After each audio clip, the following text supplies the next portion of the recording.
Glorious King, seated on the highest place, give their name above all names. 이 시간에 꿈이 사라지려 할 때라는 제목으로 함께 말씀을 나누고자 합니다.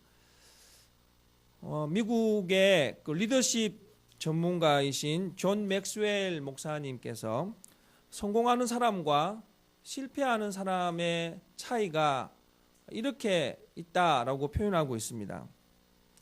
성공하는 사람들은 삶의 목적과 비전이 있지만 성공하지 못하는 사람들은 현재만 보고 지금만 보는 사람들이다. 이 말에 공감을 하게 되는 이유는 목표를 두고 걷는 발걸음과 목표 없이 걷는 발걸음은 그 발걸음 자체가 다릅니다. 왜냐하면 비전 있는 사람과 비전 없는 사람은 사고방식 자체가 다르기 때문에 그렇습니다. 미국의 유명한 템플 대학이 있습니다. 이 템플 대학을 창립하신 분이 러셀 코넬이라는 박사님인데요. 이 러셀 코넬 박사가 세계 1차 대전이 끝나고 날 쯤에 그 미국의 백만장자 4,043명의 생애를 조사했습니다. 참 놀라운 사실이 나온 것은 뭐냐면 이분들의 그 학력을 조사해 봤더니 고졸 이상의 학력을 가진 사람이 불과 69명밖에 없더라는 거예요. 4,043명 중에 백만장자의 고등교육을 받은 분이 69명밖에 없었다. 이 코넬 박사는 이 조사에서 뭘 발견했냐면 성공이라는 것에는 교육 그 이상의 무언가가 있다라는 것을 깨달았던 것입니다. 그래서 이제 좀 더 심도 있는 연구를 해봤는데 그 백만장자들의 생애를 조사하면서 거의 공통적인 세 가지가 발견되었다고 합니다. 첫째가 뭐냐면 그들은 삶을 출발할 때부터 분명한 목표를 가지고 있었다는 거예요. 내 인생의 목표가 뭐냐? 이 목표를 가지고 출발했다는 것이죠. 두 번째는 그들의 마음속에 여러와 같은 소원을 품고 있었다는 거예요. 목표만 있을 뿐만 아니라 소원도 있었다는 것이죠. 그리고 마지막은요, 그들은 뒤로 물러서지 않고 포기하려고도 하지 않고 끝까지 기도하면서 나아갔던 사람들이었다. 물론 미국이 기독교 국가로 시작했기 때문에 기도하는 사람이라고 하지만 여기에 보면 이 기도하는 사람이란 우리나라도 마찬가지예요, 여러분. 이 종교성이라는 것은 결국에는 무언가를 의지하는 기도의 사람들이라는 것을 알 수 있거든요. 물러서지 않고 포기하지 않고 기도하는 사람들이었다. 여러분, 이것을 보면서 깨닫게 되는 한 가지가 있습니다. 그것이 뭐냐면 우리가 무엇을 시작하든 분명한 목표나 비전을 가진다는 것은 결과에 지대한 영향을 끼친다는 거예요. 요셉이라는 사람, 성경에 나와 있는 이 요셉, 일명 꿈의 사람이라고 하지 않습니까? 요셉이 꾼 꿈은 17세 때 꾼 꿈입니다. 어쩌면 보면 참 어처구니 없는 꿈이라고도 할 수 있죠. 그런데 요셉은 이 두 번의 꿈을 통해서 그 꿈이 하나님이 나에게 주신 꿈이라는 확신을 가지고 있었어요. 요셉의 꿈이 뭡니까? 자기 형들이 자기 앞에 무릎을 꿇고 절하는 거예요. 여러분, 어찌 보면 참 어처구니 없는 꿈이라서 뭐 누구나 그 꿈을 들으면서 황당한 꿈이라고 할 수 있겠죠.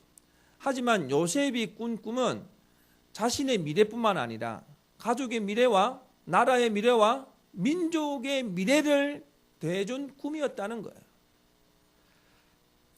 하지만 그 꿈, 그를 인정하는 아버지 야곱 정도만 그래 이렇게 그냥 뭐라고 해야 되나요? 그냥 아들을 믿어주는 그런 정도로 그 꿈을 인정했습니다.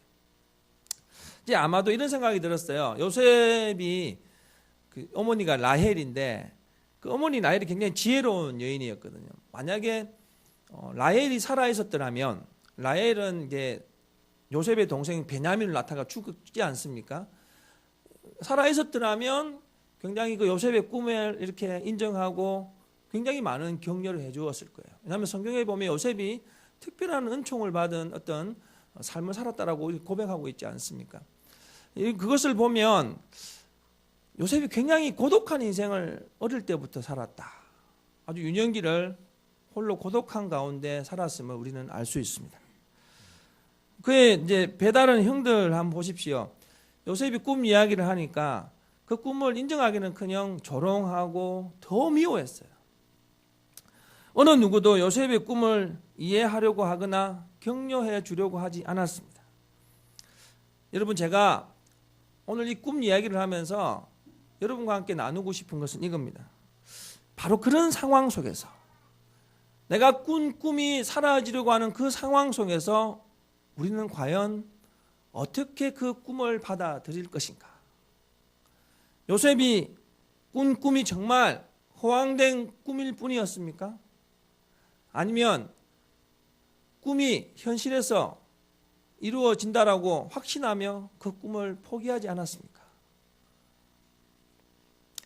우리도 믿음의 길을 걸어가면서 크고 작은 꿈을 꾸고 살아갑니다. 여러분, 그 꿈이 어디서부터 시작되었든지 간에 그 꿈 때문에 우리는 설레기도 하고 희망을 가져보기도 하고 다시 한번 힘을 얻어서 앞으로 나아가기도 합니다. 하지만 여러분 경험해 보셨죠? 꿈 꿨다고 현실이 그 꿈대로 이루어지게 하지 않는다는 거예요. 꿈은 꾸지만 현실은 끊임없이 우리의 꿈을 포기하게 하고 좌절하게 하고 실망하게 하고 꿈과 점점 더 멀어지게 한다라는 것입니다. 과연 우리는 우리의 꿈에 이 좌절케 하는 절망적 상황 속에서 어떻게 반응해야 할까요? 그냥 꿈은 꿈일 뿐이야 라고 말하면서 자위하시겠습니까? 아니면 그 꿈 하나님께서 나를 통해 이루어 가실 비전이라고 말하면서 끝까지 꿈 포기하지 아니하고 꿈을 꾸면서 달려가시겠습니까? 꿈이 사라지려 할 때, 꿈이 사라지려고 할 때 과연 우리들은 어떻게 반응해야 할 것인가? 우리는 오늘 요셉을 통하여서 우리 인생의 꿈, 또 하나님께서 우리에게 허락하신 그 꿈에 대한 부분들을 함께 나누어 보는 시간을 가지고자 합니다. 먼저 꿈은요, 우리를 항상 아프게 한다는 것입니다. 꿈은 우리를 항상 아프게 해요. 요셉이 꿈을 꾸고 그 꿈이 어떤 도전을 받았습니까? 창세기 37장 8절을 보시면 요셉이 참 엉뚱해요. 어쩌면 그런 꿈을 형들에게 얘기하지 않았으면 좋았을 텐데 또 형들이 미워하는 걸 알면서도 또 가서 너무 순진하게 그 꿈 이야기를 합니다. 형들이 꿈에 와서 나한테 절을 하더라 이러니까 안 그래도 미웠는데 얼마나 때렸겠습니까? 한 명이면 좋겠는데 10명이 가서 때리는 거예요. 위에 10명의 형들이 있으니까. 그러니까 뭐라고 말합니까? 네가 진짜 우리의 왕이 되겠느냐 하고 조롱하고 미워하는 거예요. 이 꿈 이야기를 두 번째로 하니까 그를 믿어주었던 아버지도 나중에는 요셉을 책망합니다. 그만해라. 그만해라.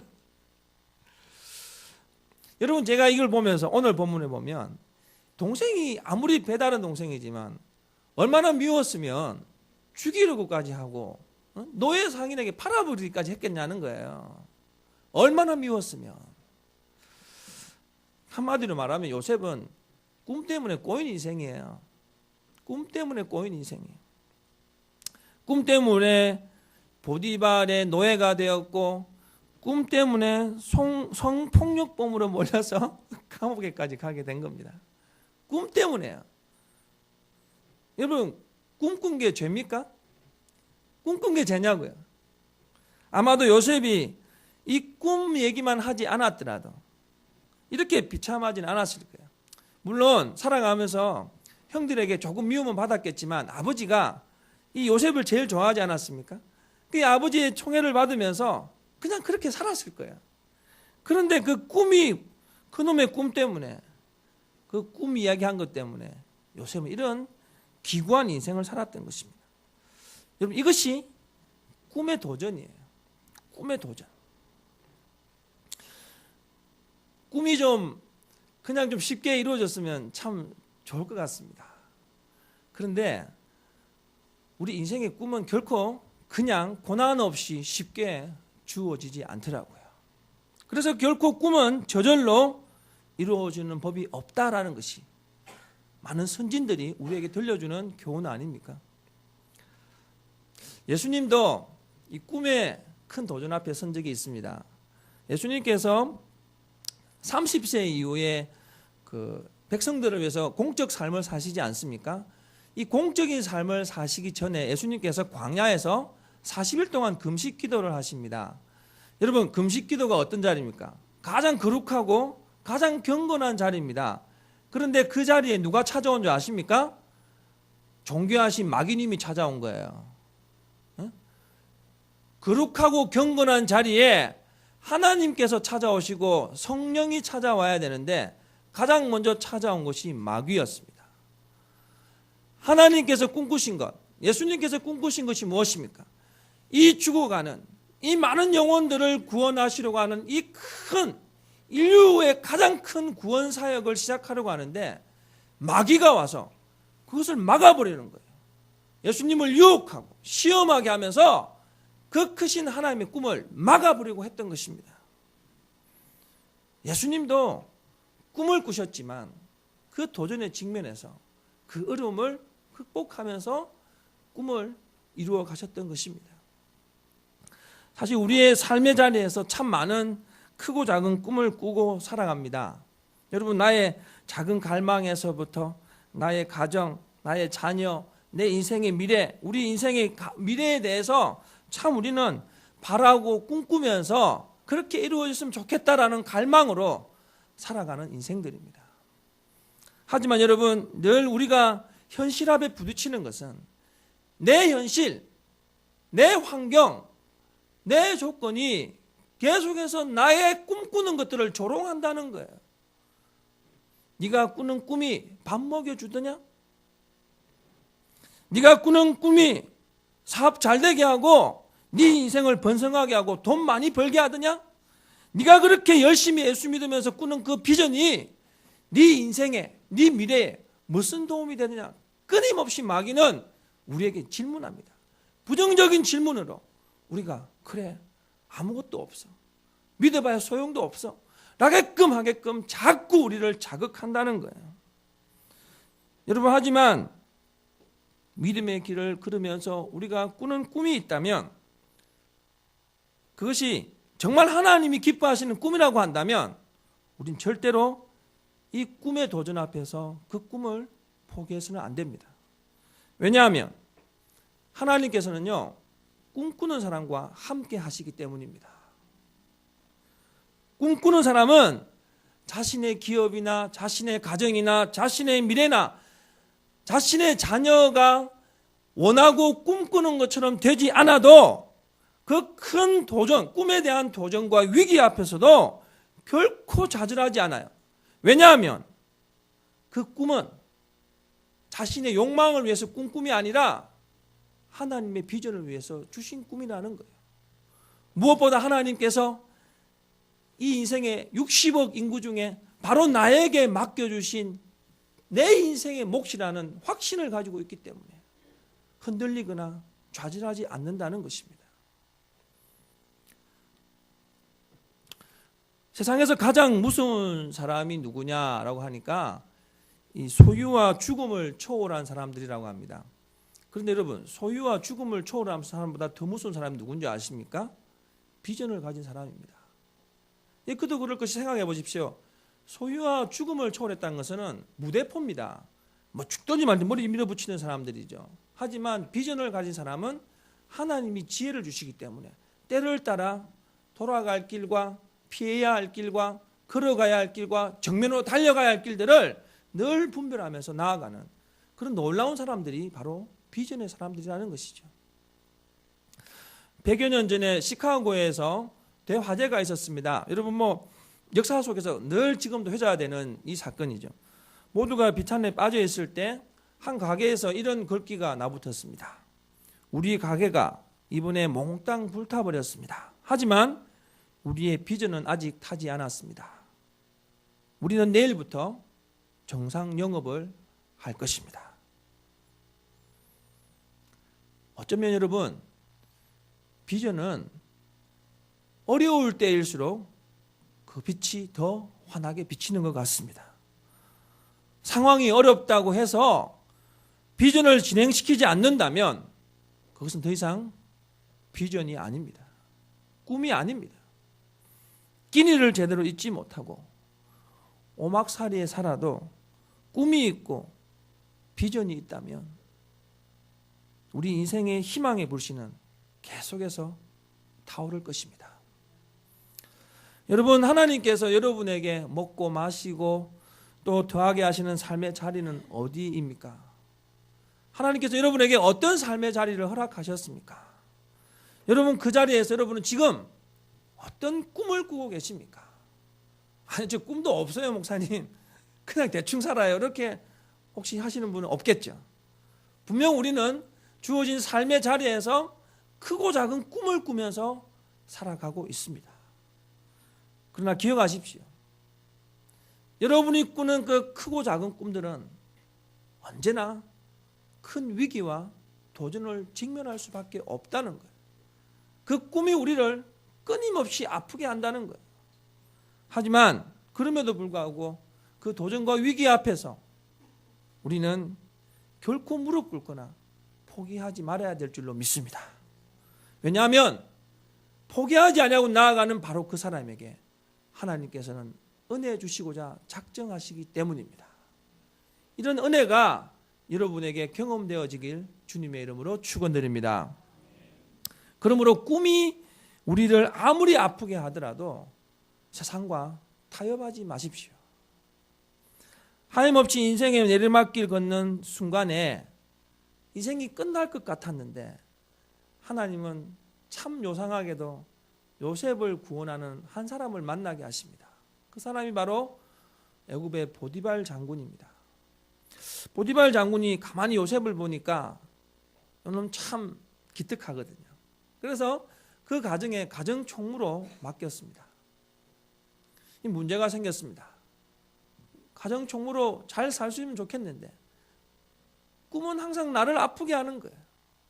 그 보디발의 아내가 요셉이 얼마나 멋졌는지 요셉에게 성적 요구를 한 거예요. 성경을 자세히 보니까 창세기 39장 9절에 이렇게 곰곰이 읽다 보니까 이 부분이 아마도 그 보디발의 아내가 상습범인 것 같아요. 여기 보시면 이 집에는 나보다 큰 이가 없으며 주인이 아무것도 내게 금하지 아니하였어도 금한 것은 당신뿐이니 당신은 그의 아내입니다. 이거 한번 잘 보십시오. 보디발이 보통 사람은 아닌 거예요. 요셉에게 자기 아내를 맡긴 거예요. 잘 봐라. 다른 건 내가 다 은혜한테 허락하지만 이 여자는 안 된다. 왜 맡겼겠습니까? 왜 맡겼겠어요? 이 여자 상습범이야. 너 분명히 건들 거야. 너 조심해야 돼. 어찌 보면 시험했을지도 몰라요. 그리고 나서 나중에 요셉이 그 일 때문에 잡히게 되는데 여러분 참 재밌는 것은 이 보디발이 이 요셉을 어디에 가두느냐는 거예요. 왕의 죄수들을 가두는 특별 감옥에 가둡니다. 만약 보디발이 요셉이 파렴치범이었다고 생각했다면 특별 감옥에 가두지 않아요. 그 일반 감옥에 쳐넣어버렸겠죠. 일반 감옥에 넣었으면요 보디발의 아내가 요셉을 찾아가서 분명히 손을 썼을 거예요. 여러분 성경은 이런 요셉에 대한 이야기를 하면서 중간중간마다 어떤 얘기를 하냐면 요셉은 꿈 때문에 일탈하지 않았다. 이 얘기를 합니다. 여러분 요셉은 하나님이 자기에게 꿈꾸게 하셨다라고 생각한 거예요. 정말 이런 사람 드문 사람이에요.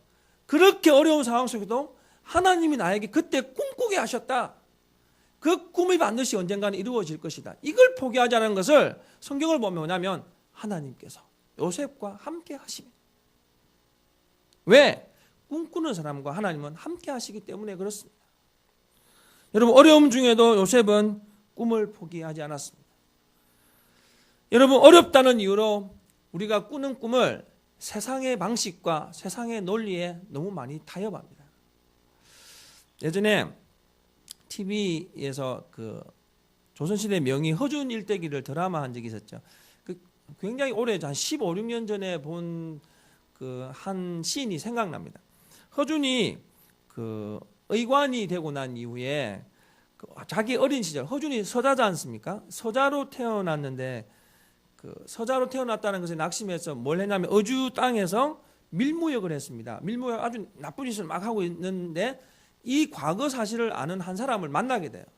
그래서 의관이 되고 난 이후에 이 일 때문에 허준이 굉장히 고통을 당했습니다. 그래서 이런 그때 그 말을 하죠. 어린 시절 치기 어린 마음 때문에 허랑방탕하던 시절이 나의 발목을 잡는구나. 여러분, 요즘도 보면 뭐 정치를 보거나 뭐 고급 관료들을 보면서 뭔가 좀 그 비상하려고 할 때 보면 꼭 그 옛날에 그냥 사소하게 생각했던 것들이 발목을 잡아서 그들이 못 나아가게 하는 것들을 자주 보지 않습니까? 이것은 우리의 신앙에서도 마찬가지인 것 같습니다. 우리가 믿음의 길을 걸어가면서 하나님이 허락하신 꿈을 꾸면서 나아가는데 그 꿈이 도무지 보이지 않을 때 세상의 달콤한 것들이 우리 꿈을 자꾸 희석시키는 것들이 너무 많이 있어요. 그러다 보니까 우리가 세상과 타협합니다. 야, 꿈은 무슨 꿈이야? 그냥 내가 주어진 삶에 잘 살아가면 되지. 세상의 좋은 것들, 달콤한 것들을 그냥 받아들이면서 믿음의 꿈을 점점 더 멀리하게 되는 우리의 모습을 보게 됩니다. 여러분 기억하시기 바랍니다. 여러분에게 주신 하나님의 꿈이 있다면 그 꿈이 크든 작든 그 꿈을 세상 것과 타협하여서 바꾸지 마시기 바랍니다. 세상과 타협하려는 유혹이 올 때마다 이렇게 외치시기 바랍니다. 더 단단하게, 더 확실하게 이것은 하나님이 나에게 주신 꿈이야. 하나님이 나에게 주신 꿈이야. 이렇게 강하게 외치시면서 흔들리지 아니하고 하나님 은혜 가운데 살아가는 성도들이 되시기 바랍니다. 결국 꿈이 사라지려 하는 절망의 순간에도 우리가 해야 할 것은 하나님을 붙잡는 것입니다. 주님을 붙잡아야 하는 것입니다. 요셉이 꿈을 꾼 시간이 이제 세월이 가고 시간이 가면 갈수록 점점 더 꿈과 멀어지는 거예요. 노예 생활에서 겨우 벗어나나 싶더니 감옥 가면서 헤쳐나올 기미가 보이지 않았습니다. 여러분 이 정도면 뭐 꿈도 비전도 뭐 다 끝자락에 있다라고 생각하지 않을까요? 사람들은 그렇게 말할 거예요. 이렇게 꼬일 때 꿈은 무슨 놈의 꿈이야? 아마도 요셉도 그런 내면에서의 이런 끊임없는 갈등들이 있었을 거예요. 근데 창세기 39장 2절 말씀을 보니까 요셉이 그리하지 않았다는 것을 다시 알 수 있습니다. 같이 한번 읽겠습니다. 여호와께서 요셉과 함께 하심으로 그가 형통한 자가 되어 그의 주인 애굽 사람의 집에 있으니 아멘. 요셉이 고난과 유혹 속에서 하나님께서 허락하셨던 그 꿈을 포기하지 않았던 이유는 꿈꾸는 자로 살아가면서 하나님이 그와 함께 하셨기 때문이에요. 하나님이 그와 함께 하셨다. 감옥에 있든 노예의 삶을 살든 그는 언제나 어디서나 무엇을 하든 하나님이 주신 꿈을 꾸며 끝까지 그 길을 걸어갔던 것입니다. 그렇게 걸어가니까 하나님은 그를 도와주시고 함께 하시고 그에게 인생의 또 다른 하나님의 역사를 맛보게 하신 것입니다. 마가복음 10장을 보면 이 바디메오 거지 소경 바디메오 이야기가 나옵니다.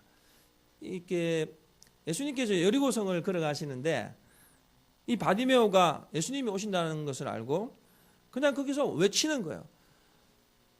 주여 나를 불쌍히 여겨 주옵소서. 그러니까 주변에 예수님이 그 당시에 워낙 인기가 많았거든요. 사람들이 군중이 몰려오는데 그렇게 외치니까 뭐라고 합니까? 옆에 있는 측근들이 야 조용히 해! 막 그러니까 끝까지 외치는 거예요. 주여 나를 불쌍히 여겨 주시옵소서. 마가복음 10장에서 기록하고 있는 내용을 한번 잘 보십시오. 바디메오가 있었던 그 자리에 바디메오만 있었겠습니까? 아마도 아프고 소외된 자들이 그곳에 가득했을 거예요. 그런데 왜 마가복음 10장은 거지 소경 바디메오만 회복되었다라고 기록하고 있는 것일까요? 바디메오가 주님을 포기하지 않았어요.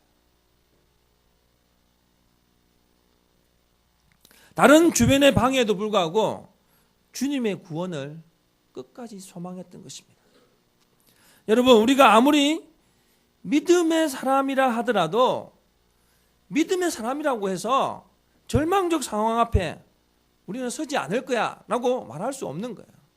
인생이란 어느 누구든지 극한 상황에 설 수밖에 없습니다. 엄청 아픈 현실 앞에 설 수도 있고요. 헤어나오지 못하는 깊은 절망의 나락으로 빠질 수도 있습니다. 하지만 그때라도 우리 주님은 나의 가장 가까운 곳에서 나와 함께 계신다는 것을 잊지 마시기 바랍니다. 무엇보다 꿈꾸는 사람 바로 그 앞에서, 바로 옆에서, 바로 뒤에서 그를 도와주시고 그와 함께 하시면서 결국에는 우리의 꿈을 성취케 하여 주실 줄로 믿습니다. 여러분 지금 어떤 꿈을 꾸고 계십니까? 목사님 너무 지쳐서 꿀 힘도 없어요라고 혹시 말하고 계시지는 않습니까? 꿈을 포기하지 마십시오. 특별히 하나님께서 여러분에게 허락하신 꿈이 있다고 한다면 오늘 이 시간 요셉처럼 다시 한번 주님을 더 굳건하게 잡으시기 바랍니다. 세상의 현실은 우리의 꿈을 끊임없이 꺾어버리려고 하지만 우리가 해야 할 것은 끝까지 주님의 그 비전을 붙들고 나아가는 삶이 되어야 될 줄로 믿습니다.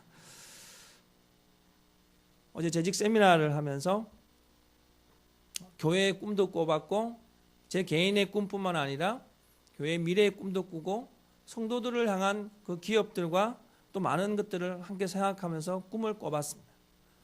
여러분, 현실적으로 보이는 것들이 앞이 잡히지 않을 때 그렇다고 성급하게 조급하게 무언가를 결단하는 것도 참 어리석다라는 생각을 가져봅니다. 그러면서 어제 재직 세미나를 통해서 다시 한번 꿈을 꿨어요. 하나님께서 어떻게 또 이끌어 가실까? 내가 오늘 또 새 힘을 내고 또 사람의 그런 비전을 가지고 다시 한번 힘차게 걸어가야겠다. 목사로서 하나님께서 내 인생에 맡겨준 몫으로서 내가 당당히 이 길 걸어가서 오늘 주님 앞에 섰을 때 내가 그 꿈 포기하지 않았다고 하나님께서 내 어깨 다듬어주시는 그것을 기대하면서 그려보면서 다시 한번 다짐하는 시간을 가졌습니다. 여러분, 우리 개인의 꿈이, 여러분의 삶의 꿈이, 교회의 꿈이 혹시 사라지게 하려고 할 때에도 여러분 그 꿈이 하나님께서 기뻐하시는 꿈이라면 절대로 포기하지 마십시오. 오히려 더 확실하게 그 꿈을 붙들고 믿음으로 나아가시기 바랍니다. 하나님은 꿈꾸는 자와 함께 하십니다. 하나님은 그 꿈을 반드시 이루게 하셔서 여러분을 부요한 자 되게 하실 줄로 믿습니다. 우리 인생에서 꿈이 사라지려고 할 때라도 항상 꿈을 꾸며 여러분의 남은 인생을 사시기 바랍니다. 아무리 연세가 많아도 남은 인생이 꿈꾸는 자의 인생이 될 때 가장 부요한 자일 줄로 믿습니다. 이런 부요한 자의 삶을 꿈을 꾸면서 우리 모두가 함께 경험하게 되시길 주님의 이름으로 축원드립니다.